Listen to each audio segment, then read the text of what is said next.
Hey everyone, this time on Tim Talks Audio, we're going over some of the top tools on helping clean up your guitar tone. If you're new to the channel, hi, my name's Tim. I'm a mix engineer and I'm here to make things a little easier for you to understand or to help you out in your productions. Before we dive into the DAW, we're talking about things that are going to help us towards the end of our guitar tone mixing.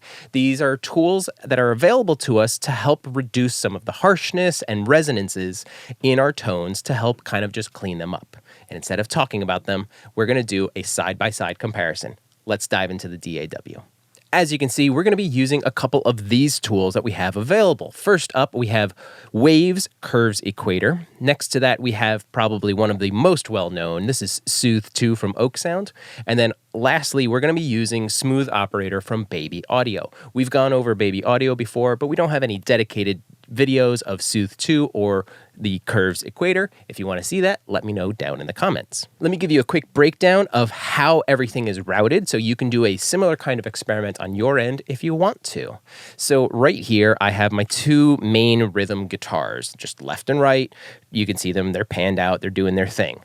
They are fed into this bus. This bus actually has just a dead output. I made a bus that doesn't go anywhere, it's muted, it's not doing anything. So my rhythm guitars are not going to feed into my main mix. But what they are going to do is send to these other buses that I have right here. And I did it this way with sends because I needed the same thing to go to multiple areas. That's why I use sends. So let's go over this. Here's our first bus where there's no processing, no cleaning. Following that, we have another bus. This has our Waves Curve Equator on it. And then we have Soothe2 right here and Smooth Operator right here.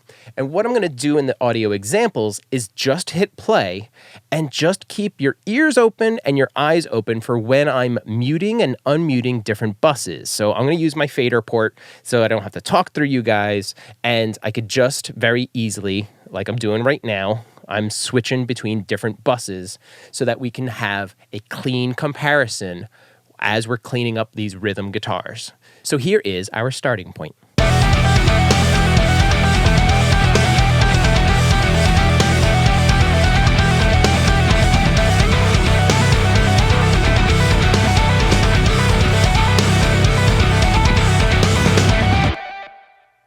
So one last time, what I'm going to do is I'm going to hit play and I'm just going to cycle through the different buses.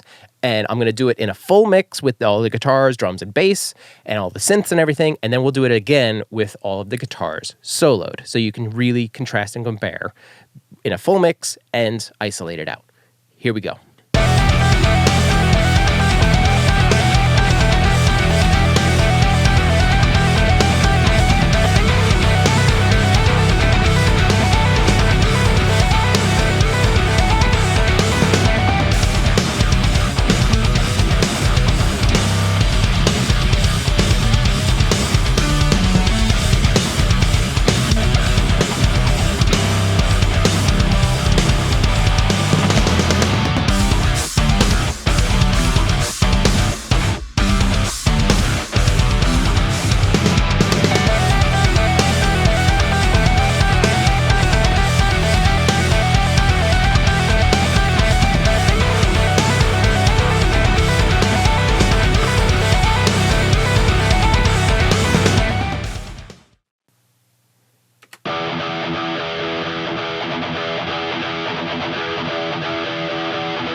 So what did we hear? Well, yes, they're doing different things. Obviously, they're different tools.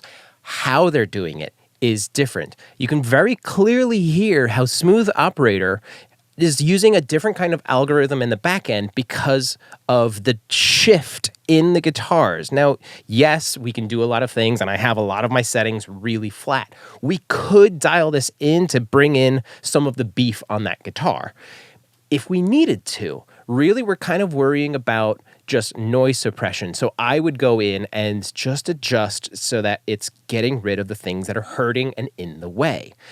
Things like Curves Equator or Soothe2 kind of already do this a little more finely and precisely for us because that's how they were designed. Yet, we still have very good and contrasting results between the three options and between just the guitars on their own with no processing on them.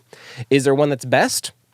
Well, I could tell you, but I want you guys to tell me what you heard as we were going through the different buses and the different cleanup processes. So let me know down in the comments, or we can actively talk about this on the Discord. Join the Discord, there's a link down in the description. So where do we go from here? Well, we go in whatever direction we need to. These are tools that we can use as needed. You don't have to do this on your guitar tone. I thought that this was a good example because I knew it was really heavy, and in the full mix, there's a lot of distortion going on. So when you have high gain guitars like this, and even high gain bass, you can use some of these tools to help get rid of the harshness without getting rid of the bite and the presence. And figure if it's the right kind of tool that you need. Back in the day, they didn't have tools like this. They just had regular EQ. But that was back then. Today, we have these tools available. If you want to pick up any of the plugins you saw in the video today, there are links down in the description, and a little bit will come back to help support the channel. And until next time, I hope you've learned something, and happy mixing. Take care.